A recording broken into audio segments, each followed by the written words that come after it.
आज के इस वीडियो के अंदर हम टैली के गोल्डन रूल्स के बारे में पढ़ेंगे और ट्रांजैक्शन के बारे में पढ़ेंगे, लेन देन के बारे में पढ़ेंगे। लेन देन के अंदर जैसे रिसिप्ट है, पेमेंट है, कॉन्ट्रा है, परचेज, सेल, जनरल, इन सब के बारे में आज इस वीडियो में चर्चा करेंगे और कुछ एंट्रियां करके भी देखेंगे कि कैसे आप टैली के अंदर लेन देन की एंट्रियां कर सकते हैं। तो चलिए वीडियो को शुरू करते हैं।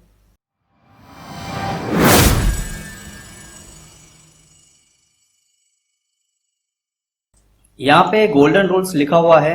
कुछ टैली के अंदर गोल्डन रूल होते हैं जिनको आपको फॉलो करना पड़ता है, उनको ध्यान में रखना जरूरी है, जिसके मदद से आप आसानी से टैली में अकाउंट या जो लेन देन है, ट्रांजेक्शन है, वो कर सकते हैं। तो चलिए देख लेते हैं कि कौन कौन से गोल्डन रूल्स है जिनकी मदद से आप टैली में काम करेंगे। तो सबसे पहला रूल है, जनरल एंट्री करते समय ध्यान रखें प्रभावित होने वाले दो खाते कौन से हैं।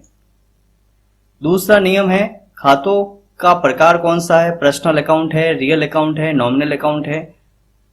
तीसरा नियम है, प्रभावित होने वाले खातों के नियम अनुसार डेबिट यानी डीआर और क्रेडिट यानी सीआर होने वाले खाते कौन से हैं। और चौथा नियम याद रखना है कि एंट्री किसमें होगी, contra, receipt, payment, sale, purchase, journal, sales, return, purchase return, ये सब। तो जनरल एंट्री करते समय क्या क्या ध्यान रखना है। सबसे पहला नियम बताया कि प्रभावित होने वाले दो खाते कौन से हैं। जब भी आप कोई लेन देन करोगे तो उसमें दो खाते हमेशा होंगे, एक लेने वाला होगा, एक देने वाला होगा, या एक के पास में जा रहा है, एक के पास से आ रहा है, तो दो खाते हमेशा प्रभावित होंगे। दूसरा नियम है कि खातों का प्रकार कौन सा है, यानी खातों का जो मैंने पिछले क्लासों में बताया था कि खाते कितने प्रकार के होते हैं, 3 प्रकार के होते हैं। एक तो हो गया पर्सनल अकाउंट, रियल अकाउंट और नॉमिनल अकाउंट, व्यक्तिगत खाते, एक हो गया वास्तविक खाते और नाम मात्र के खाते। तो जो आपने खाते निकाले हैं कि दो खाते कौन से हैं, उन खातों के नियम अनुसार वो खातों का प्रकार कौन सा है वो आपको जानना पड़ेगा, क्योंकि उनका नियम, सबका नियम अलग अलग है, तीनों का नियम अलग अलग है, इसके अनुसार आपको देखना पड़ेगा।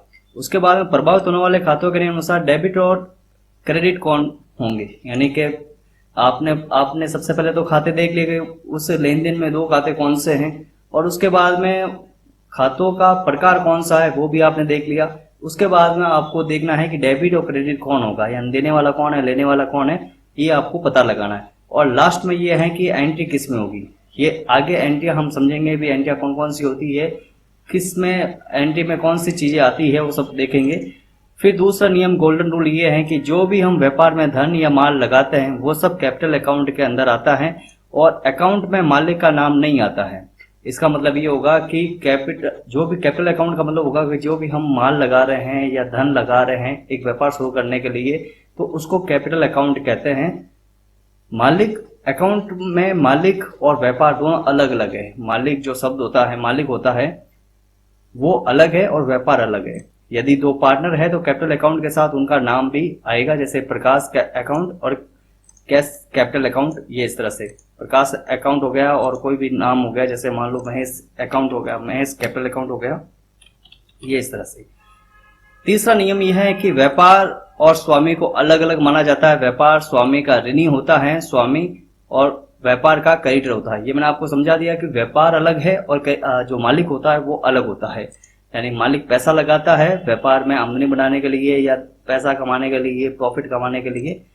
फिर है चौथा नियम, जब माल खरीदा या बेचा लिखा होता है और उसके साथ में किसी पार्टी का नाम हो तो वो हमेशा उधार लेन देन माना जाएगा, और यदि इसके साथ में किसी पार्टी का नाम नहीं होता है तो वो हमेशा कैश माना जाएगा। लेकिन जब किसी लेन देन में उधार या रोकड़ लिखा होता है तो उसकी एंट्री भी उसके आधार पर होगी। अब इसका मतलब क्या है कि जब भी कोई लेन देन, ऐसा लेन देन आप देखो जहां पर लिखा होता है खरीदा या बेचा और उसके अंदर ये लिखा होता है माल खरीदा या माल बेचा, और उसके साथ में आगे पार्टी के नाम लिखा हुआ, जैसे राम ट्रेडर्स से माल खरीदा है या रवि एंड सन से माल बेचा है, ऐसा लिखा हुआ है, तो जब भी खरीदा या बेचा लिखा होता है, माल खरीदा या माल बेचा लिखा होता है और उसके साथ में पार्टी का नाम है तो वो उधार लेन देन माना जाएगा। और अगर उसके साथ में किसी पार्टी का नाम नहीं है, केवल इतना लिखा हुआ है माल खरीदा या माल बेचा इतने रुपए का, ये माल खरीदा या ये माल बेचा है, वो पार्टी का नाम नहीं है तो वो हमेशा रोकड़ माना जाएगा। ये चीज आपको ध्यान रखनी है। और अगर उस एंट्री के अंदर ही बीच में ही आपको रोकड़ या उधार लिखा हुआ है, रोकड़ लिखा हुआ है, तो उसके आधार पर ही होगी, चाहे उसमें पार्टी का नाम हो या ना हो।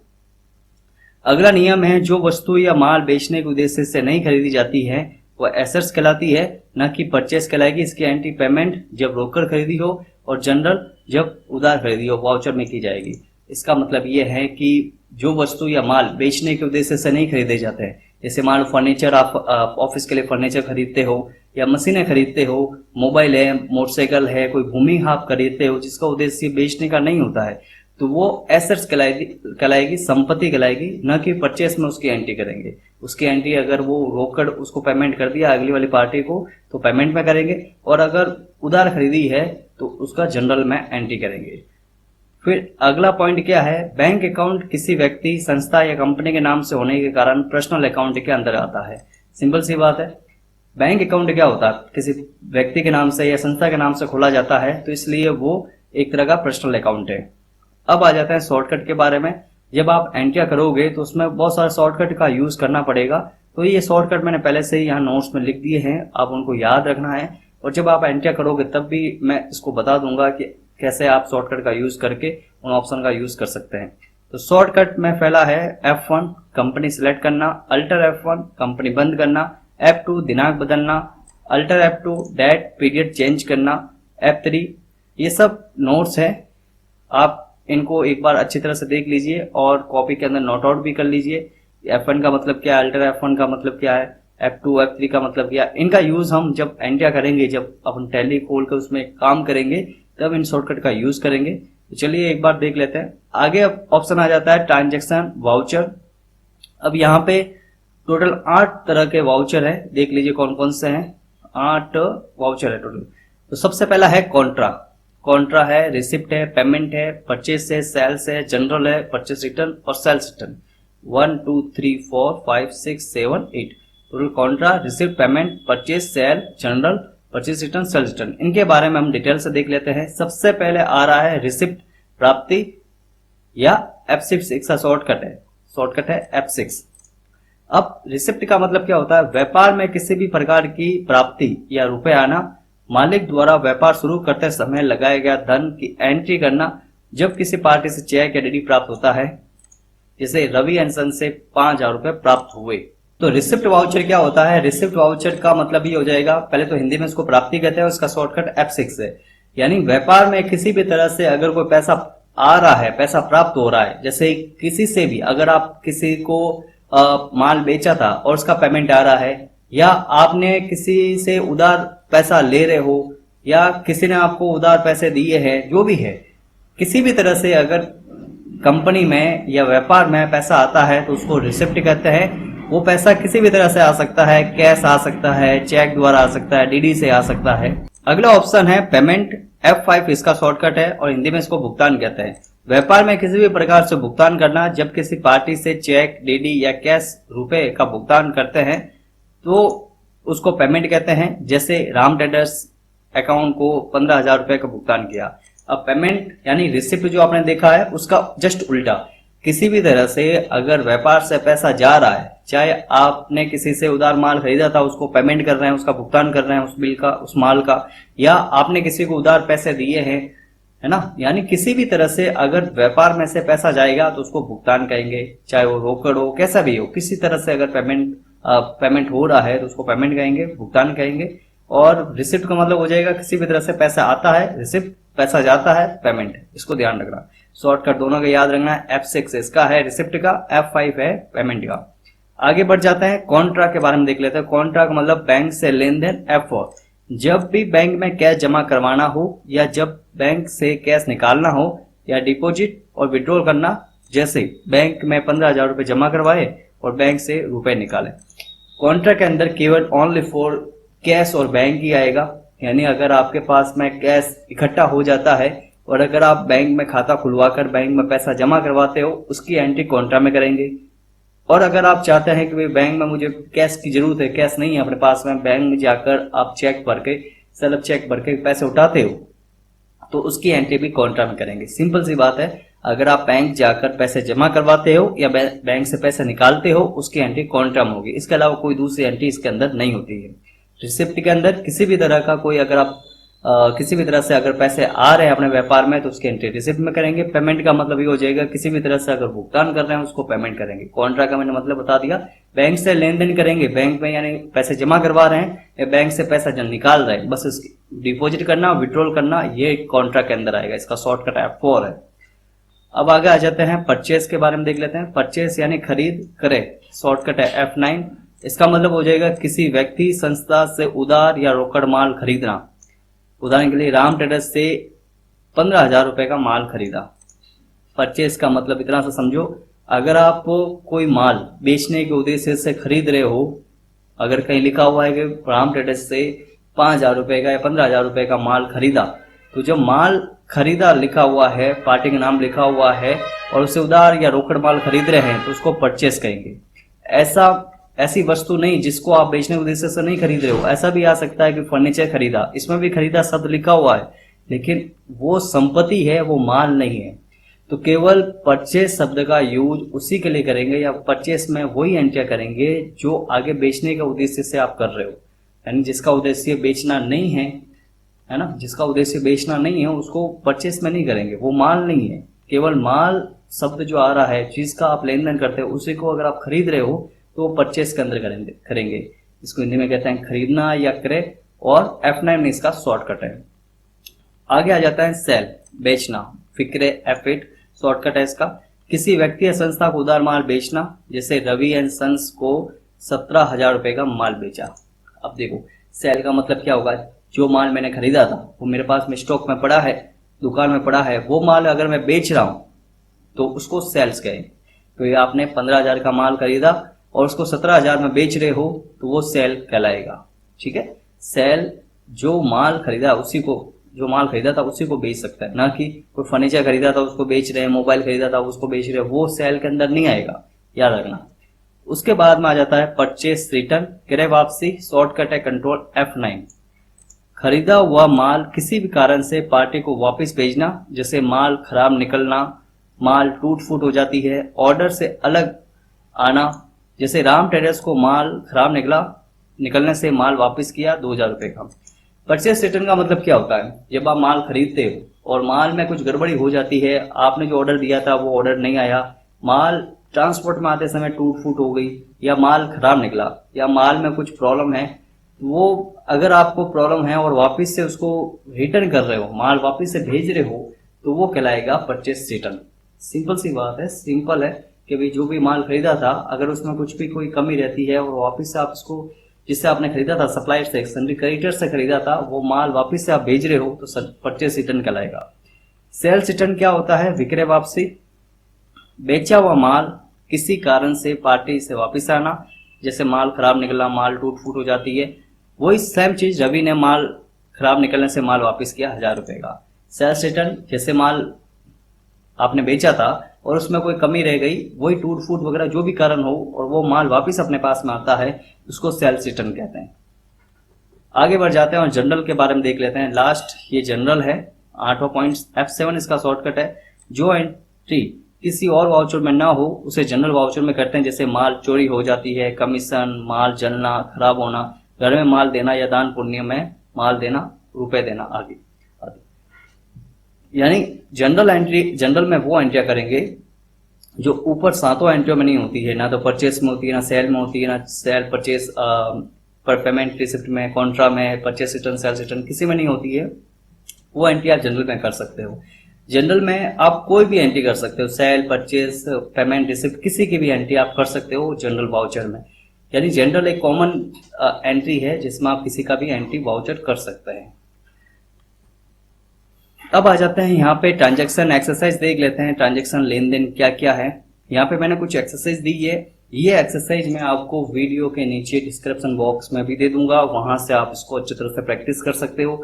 पिछले वीडियो में भी मैंने एक्सरसाइज दी है लेजर्स की, आइटम्स की, उनके जैसे ही अभी मैं जो लेन देन करवा रहा हूँ, ट्रांजैक्शन कर रहा हूँ, उसकी भी मैं एक्सरसाइज आपको डिस्क्रिप्शन बॉक्स में दे दूंगा, वहां से जाकर जरूर डाउनलोड कर लीजिए।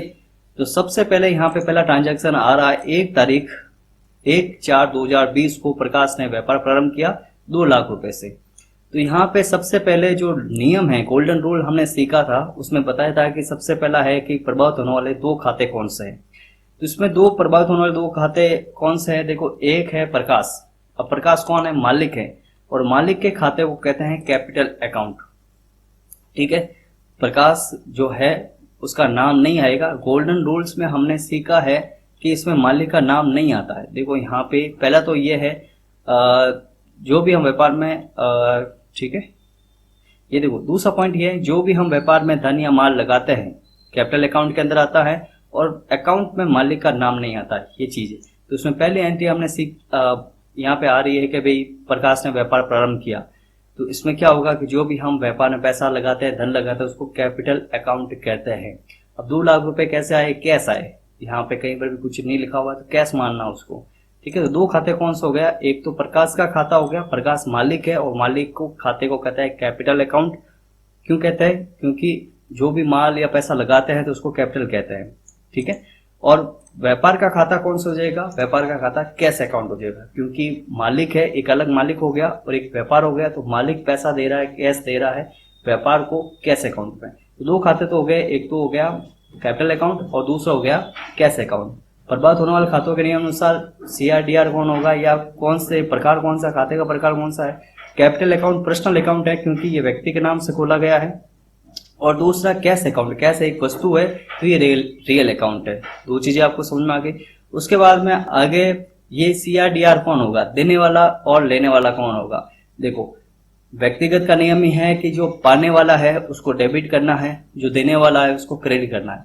अब प्रकाश दे रहा है तो प्रकाश देने वाला हो गया, तो प्रकाश दे रहा है तो प्रकाश अकाउंट हो जाएगा CR, और कैश अकाउंट हो जाएगा DR। क्योंकि पैसा किसके पास से गया? प्रकाश के पास से गया। किसके पास आया?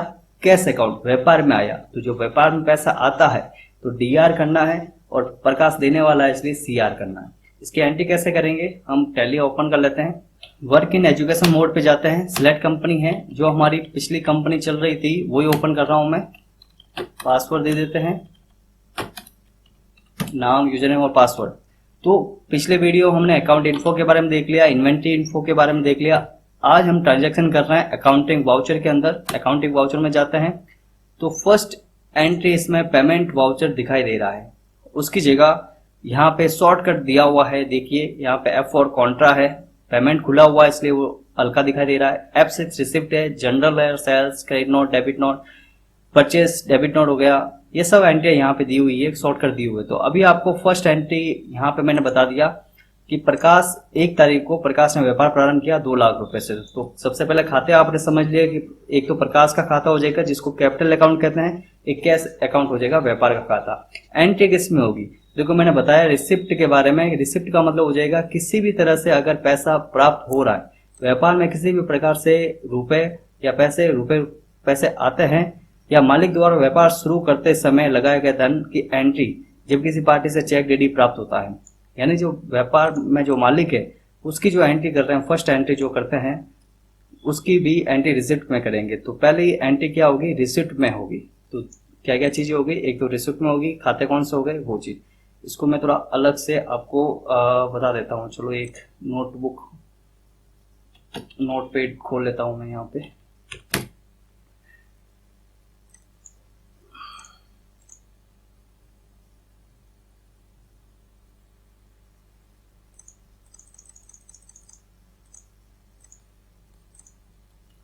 तो सबसे पहले खाता हो जाएगा कैपिटल अकाउंट। कैपिटल अकाउंट क्यों आया? क्योंकि मालिक का खाता हो जाएगा। एक हो गया कैश अकाउंट, ये 2 खाते हो गए। ठीक है, एंट्री किस में होगी? ये एंट्री रिसिप्ट में होगी। क्यों होगी? क्योंकि पैसे आ रहे हैं व्यापार में, किसी भी तरह से अगर पैसे आते हैं तो रिसिप्ट में होगी। कैपिटल अकाउंट देने वाला है इसलिए ये हो जाएगा CR। ठीक है, कैश जमा हो रहा है अपने पास में, कैश आ रहा है व्यापार में, कैश आया इसलिए ये TR हो जाएगा। ये चीजें आपको याद रखनी है। अब एंट्री कर लेते हैं, सबसे पहले टैली स्टार्ट कर लेते हैं और F6 करके रिसिप्ट ऑप्शन ओपन कर लेते हैं। ये रिसिप्ट के लिए यहाँ F6 दिया हुआ है। सबसे पहले यहाँ पे आपको पूछ रहा है CR का मतलब देने वाला कौन है। तो आपने खाते लगाए थे कैपिटल अकाउंट का, तो कैपिटल अकाउंट देने वाला है तो कैपिटल अकाउंट ले लेंगे। कितने रुपए दिए? 2 लाख रुपए। ये 2 लाख रुपए, 2 लाख रुपए लिख दिए। उसके बाद में पूछ रहा है DR, यानी किसको? प्राप्त हो रहे हैं। ये तो देने वाला हो गया 2 लाख रुपए। देखो CR लिखा, CR का मतलब होता है देने वाला कौन है, और DR का मतलब हो जाएगा लेने वाला कौन। तो DR हो जाएगा अपना कैश अकाउंट। कैश अकाउंट आ गया, एंटर कर लिया, या एंटर करके इसको सेव कर लो। यहाँ नरेशन लिख सकते हैं। नरेशन का मतलब होता है विवरण, इसके बारे में जो भी वाउचर आप कर रहे हो उसका वो संक्षिप्त विवरण लिखना चाहते हो तो यहाँ लिख सकते हैं। मैंने लिख दिया start a business, start a business, ये इस तरह से लिखकर एंट्री करके सेव कर लो। यहाँ ऊपर F2 करके आप डेट भी चेंज कर सकते हैं। अभी 1 अप्रैल से ही आप स्टार्ट कर रहे हैं तो 1 अप्रैल का यहाँ वाउचर ऑटोमेटिकली पहला वाउचर 1 तारीख का ही आ रहा है। तो एंटर करके इसको सेव कर लीजिए। उसके बाद में दूसरा एंट्री देख लेते हैं। दूसरी एंट्री है 1/4 को ये एंट्री की है। राम ट्रेडर्स से माल खरीदा, बिल नंबर 13 और 10,000 रुपए का आपने माल खरीदा है। राम ट्रेडर्स से माल खरीदा। देखो अब इसके लिए ये आपको पहला सवाल तो ये आएगा कि भाई ये एंट्री किस में होगी। एंट्री माल खरीद रहे हैं तो जब भी माल खरीदा जाता है तो परचेस के अंदर एंट्री करेंगे। ठीक है, माल है, कोई संपत्ति तो है नहीं, माल खरीद रहे हैं तो माल खरीद रहे हैं तो परचेस में एंट्री होगी। उसके बाद में ये सवाल आता है कि राम ट्रेडर्स से माल खरीदा, यहाँ पे कोई कहीं पर भी लिखा हुआ नहीं है कि उधार है या रोकड़ है, यानी रोकड़ खरीदा है या उधार खरीदा है। 10,000 का माल ये रोकड़ खरीदा या उधार खरीदा ये पता नहीं चल रहा है। तो उसके लिए नियम नंबर जो 3 या 4 नंबर था वो आपको पता होना चाहिए कि जब भी माल खरीदा लिखा होता है, मैं आपको सीधा उसी के ऊपर लेकर चला जाता हूं। देखो 4 नंबर जो नियम है, जब माल खरीदा या बेचा लिखा होता है उसके साथ में किसी पार्टी का नाम हो तो वो हमेशा उधार लेन देन माना जाएगा। इस लाइन को अच्छी तरह से पढ़ लो कि जब भी माल खरीदा या माल बेचा लिखा होता है और उसके साथ में किसी पार्टी का नाम हो तो वो उधार लेन देन माना जाएगा। अगर पार्टी का नाम नहीं है, केवल इतना लिखा हुआ है रोकड़ माल खरीदा है किसी से, या पार्टी का नाम नहीं है, केवल इतना लिखा हुआ माल खरीदा, लिखा हुआ माल बेचा है, और अगर आपको जानना है कि वो रोकड़ खरीदा है या उधार खरीदा है तो उसके लिए आप ये देख लो कि पार्टी का नाम है या नहीं है। अगर पार्टी का नाम है तो उसके लिए उसको कैश मानना, उधार मानना है, और पार्टी का नाम नहीं है तो उसको रोकड़ मानना है। ठीक है, तो यहाँ पे अभी जो लेन देन यहाँ पे बताया राम ट्रेडर्स वाला वो कैसा है, उधार लेन देन है, उधार में किया हुआ है, उधार में किया हुआ है। तो बिल नंबर 13 है। बिल नंबर 13 के लिए मैं यहाँ पे बिल नंबर ओपन कर लेता हूँ। बिल, ये बिल है अपने पास में, परचेस बिल, बिल नंबर 13, ये देख सकते हैं। तो यहाँ पे सबसे पहले राम ट्रेडर्स जिससे भी अपना माल खरीद रहे हैं, पार्टी आ गई, उसका स्थान आ गया, बिल नंबर आप इनवॉइस नंबर 1 कर रहे हो, और सप्लायर का बिल नंबर ये हो गया 13 नंबर, 1 तारीख को उसने जनरेट किया है, और अपना ये अपनी कंपनी का नाम आ गया। ये इस तरह से क्या खरीदा है उससे, बासमती राइस 200 kg 50 रुपए के भाव से 10,000 का माल। उसकी एंट्री कैसे करेंगे, तो सबसे पहले तो ये देख लेते हैं कि ये हो गया कि भाई राम ट्रेडर्स से माल खरीदा, बिल नंबर 13 10,000 रुपए का। तो अपन जाते हैं, जब भी माल खरीदने की एंट्री करनी है तो उसको परचेस कहेंगे, तो F9 करके परचेस में आ जाइए। बिल नंबर कितना था, 13, ये देख लीजिए यहाँ पे बिल नंबर मैंने नोट्स में 13 नंबर लिखा हुआ, बिल नंबर 13, बिल नंबर 13 आ गया। डेट 1 तारीख को ही आएगा क्योंकि 1 तारीख को ही वो माल खरीद रहे हैं अपन। पार्टी का नाम क्या आएगा, पार्टी का नाम किससे अपना माल खरीद रहे हैं, राम ट्रेडर्स से। ठीक है, तो राम ट्रेडर्स अपने लिए क्या है, सनी डेप्टर है या सनी क्रेडिटर है। जब भी किसी से माल खरीदते हैं तो उसको सन्ड्री क्रेडिटर कहते हैं, याद रखना अच्छी तरह से। अगर आप यहाँ पे खाते लगाने में या ग्रुप में कोई मिस्टेक कर लेते हो तो हमेशा वो गड़बड़ चलता ही रहेगा। जहाँ पे जिसको खरीदना होता है वहां पे आप बेचने का खाता लगा दोगे तो सब गड़बड़ हो जाएगी। अब इससे अपन माल खरीद रहे हैं तो उसको सन्ड्री क्रेडिटर कहेंगे, याद रखना इसको, सन्ड्री क्रेडिटर। अगर आपने डेप्टर का लिख दिया मतलब इसको अपन पैसा देना है आपको, और जैसे ही डेप्टर लगाओगे तो मतलब है कि राम ट्रेडर्स से आप पैसा लेना है, गड़बड़ हो जाएगा। तो इसलिए याद रखना सन्ड्री क्रेडिटर ये आएगा। तो यहाँ पे मैं आ जाता हूँ और पार्टी का नाम लिख लेता हूँ राम ट्रेडर्स, ये आ गया। उसके बाद में यहाँ पे सप्लायर का नाम आ रहा है राम ट्रेडर्स। एड्रेस लिखना चाहो तो एड्रेस लिख लिया, जैसे बालोतरा डाल देता हूँ मैं, एंटर कर लो, स्टेट लिख लो, सेल टैक्स नंबर वो डाल दो। यहाँ पे परचेस लेजर अपने एक तो खाता ये राम ट्रेडर्स का हो गया, दूसरा खाता कौन सा होगा, अपना व्यापार का परचेस अकाउंट होगा। जब भी माल खरीदते हैं तो उसका खाता परचेस अकाउंट होगा। ठीक है, उसके बाद में क्या आइटम आपने खरीदा है, स्पेस बटन दबाओगे तो यहाँ लिस्ट खुल जाएगी कि आपके पास में कौन कौन से खाते ऑलरेडी लगे हुए हैं। अगर कोई खाता नहीं लगा हुआ है तो उसका खाता पहले लगाना पड़ेगा, उसके बाद में आप एंट्री कर पाओगे। तो यहाँ पे आपने क्या खरीदा है ये देख लीजिए, बासमती राइस खरीदा है 200 kg और 50 रुपए के भाव से 10,000 का माल। तो यहाँ पे मैंने यहाँ लिख दिया बासमती राइस, एंटर कर लिया। कितना केजी खरीदा? 100 केजी। कितने रुपए के भाव से? 50 रुपए के भाव से। सॉरी 200 केजी खरीदा है, 200 केजी लिख दिया। 10,000 का माल खरीदा, ये देख लीजिए यहाँ पे 200 केजी 50 रुपए के भाव से। और एंटर करके इसको सेव कर सकते हैं। एंटर किया, एंटर कर लो एक बार एंटर। यहाँ नरेशन लिख सकते हैं, माल खरीदा है तो गुड्स परचेस, ये माल खरीदा। एंटर करके इसको सेव कर लीजिए। तो आपको समझ में आया कैसे एंट्री की, रिसिप्ट की एंट्री कैसे करना है और परचेस की एंट्री कैसे करना है। आगे और बढ़ जाते हैं और देख लेते हैं। अगली एंट्री है 2/4/2020 को रोकड़ माल खरीदा पूजा किराना स्टोर से।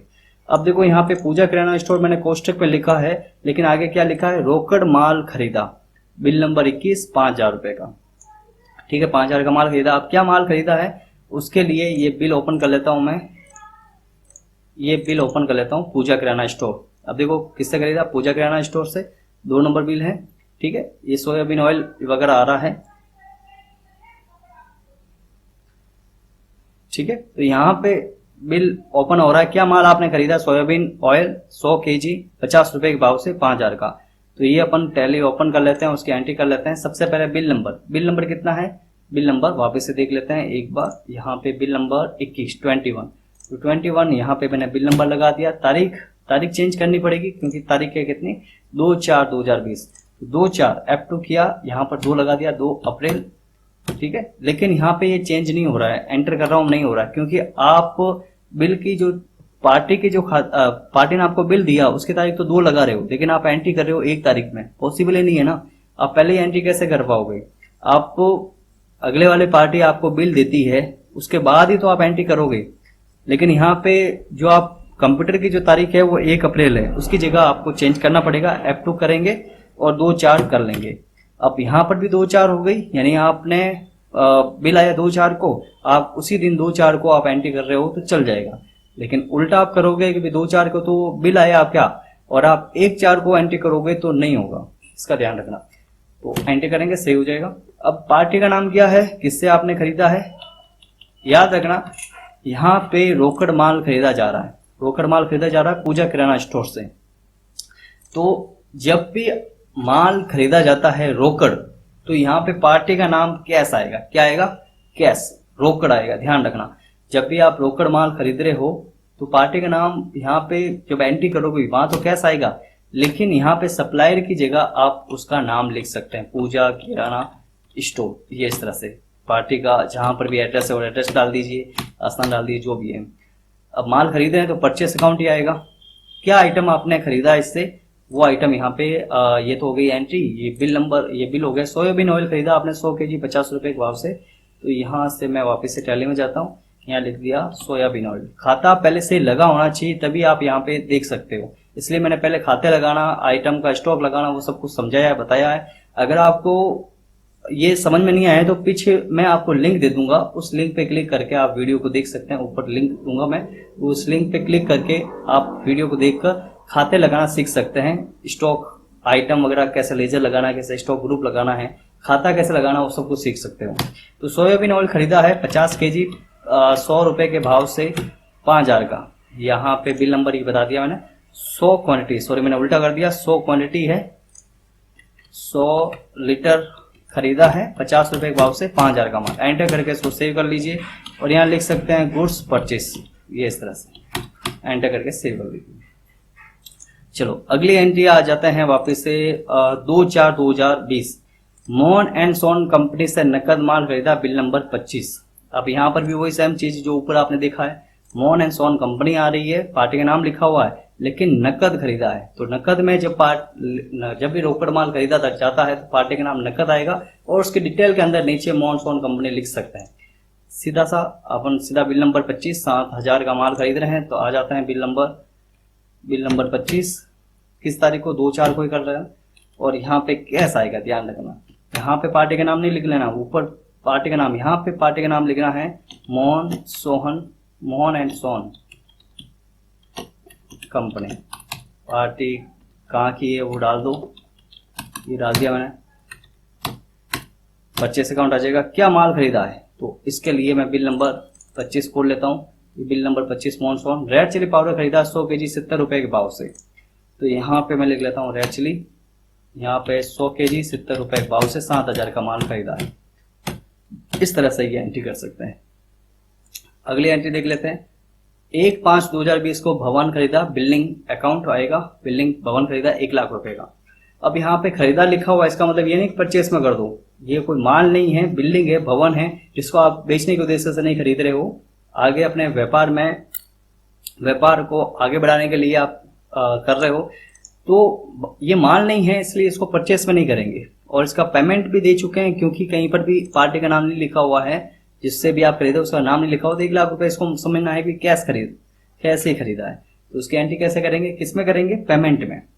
पेमेंट में क्यों करेंगे, पैसा जा रहा है। अब देखो यहाँ अच्छी तरह समझो, यहाँ से पैसा जा रहा है, पैसा आ रहा है। जब आप भवन खरीदोगे, किसी पार्टी से भवन खरीदोगे 1 लाख रुपए का, तो वो 1 लाख रुपए आपने दे दिया, यानी व्यापार से पैसा गया। ठीक है, तो जब भी व्यापार से पैसा जाता है तो उसको पेमेंट में करते हैं। तो यहाँ पे मैं पेमेंट F5 बटन दबाकर आ जाऊंगा। डीआर पूछ रहा, सबसे पहले डीआर पूछ रहा। डीआर का मतलब है कि किसको प्राप्त हो रहा है, तो किसको प्राप्त हो रहा है, बिल्डिंग अकाउंट को, यानी बिल्डिंग अपने व्यापार में आ रही है। तो देखो यहाँ पे बिल्डिंग का खाता नहीं लगा हुआ है। ठीक है, तो अगर आपको बीच में बिल्डिंग अकाउंट या कोई भी खाता लगाना है तो कीबोर्ड के अंदर Alt+C प्रेस करना है और यहाँ पे खाता लगा सकते हैं। आपको पूरा वाउचर बंद करके खाते में जाकर खोलने की जरूरत नहीं है, नया खाता खोलने की जरूरत नहीं है। डायरेक्ट आप Alt+C, कीबोर्ड के अंदर होता है स्पेस के पास में Alt+C, वो टाइप करो, बिल्डिंग अकाउंट टाइप करो। यहाँ पे बिल्डिंग किया अपने लिए फिक्स एसेट है, तो फिक्स एसेट आ जाएगा। ठीक है, एंटर करके इसको सेव कर लो। अब कितने रुपए की बिल्डिंग खरीदी है, 1 लाख रुपए की। ये 1 लाख रुपए मैंने लिख दिए। और यहाँ पे पैसा कहाँ से गया, कैश अकाउंट से गया 1 लाख रुपए। यहाँ पे आप लिख सकते हो बाय अ बिल्डिंग। ठीक है, जिससे भी आपने खरीदी है उसका नाम लिख लो, गणपत जी नाम से लिख दिया मैंने, एंटर करके इसको सेव कर लिया। तो आज के इस वीडियो में हमने 5 ट्रांजैक्शन करना सीखा है। आगे के 5 ट्रांजैक्शन, आगे की जो भी एंट्रियां हैं वो अगले वीडियो में देखेंगे। आज हमने 3 एंट्रियां देखी है। एक एंट्री देखी है रिसिप्ट की, जब भी पैसा आता है तो उसको रिसिप्ट के अंदर करेंगे। जब किसी से माल खरीदते हैं उसको परचेस के अंदर करेंगे। और किसी से अगर कोई संपत्ति वाला खरीद रहे हैं, उसको भुगतान कर रहे हैं, तो पेमेंट के अंदर करेंगे। इनके शॉर्टकट वगैरह सब कुछ याद रखना है, ये सब मैंने अच्छी तरह समझाया है। अगर आपको वीडियो में थोड़ी दिक्कत हुई हो तो वापस से वीडियो को रिवाइंड करके पीछे जाकर उसको वीडियो को अच्छी तरह से देखो, समझ में आ जाएगा।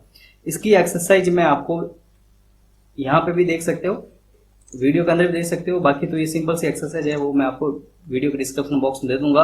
बाकी तो छोटा सा ही वीडियो है, इसमें आप यहाँ से भी देख सकते हो। तो आज का वीडियो इतना ही। मिलते हैं आगे अगले के वीडियो में। अभी तक आपने हमारे चैनल को सब्सक्राइब नहीं किया है, सब्सक्राइब कर लीजिए और वीडियो पसंद आए तो लाइक और शेयर जरूर कर लीजिए। मिलते हैं नेक्स्ट वीडियो में, तब तक के लिए गुड बाय।